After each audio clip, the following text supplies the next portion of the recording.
مبارک تجھے یہ بڑائی حلیمہ، مبارک تجھے یہ بڑائی حلیمہ، بڑے علم والے کو لائی حلیمہ، مبارک تجھے یہ بڑائی حلیمہ، بڑے علم والے کو لائی حلیمہ، ملا دین دنیا کا سردار تجھ کو، تیری بات حق نے بنائی حلیمہ۔ دائیاں نے نا جدو آقا علیہ السلام نے لے کے اما حلیمہ اپنے گھر میں چاہیے مشکلیں آسان ہو گئی، دائیاں پھر آ کے مبارک بات پیش کر دی ہیں کہ دیا کہ مبارک تجھے یہ بڑائی حلیمہ، بڑے علم والے کو لائی حلیمہ، ملا دین دنیا کا سردار تجھ کو، تیری بات حق نے بنائی حلیمہ،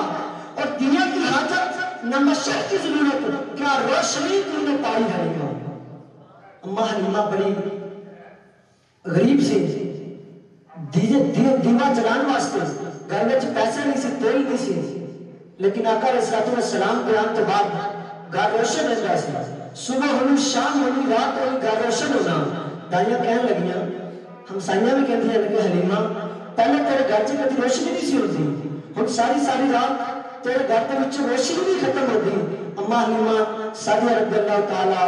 عنہ آپ نے فرمایا کہ اے روشنی میرے گھر سے، تو پھر مبارکباد دیتی ہے کہ دیے کی حاجت نہ مشرق کی ضرورت، کیا روشنی تو نے پائی حلیمہ، اور ہوئی ساری مشکلیں آسان اکبر، بنی جب محمد کی دائی حلیمہ، ہوئی ساری مشکلیں آسان اکبر، بنی جب محمد کی دائی حلیمہ،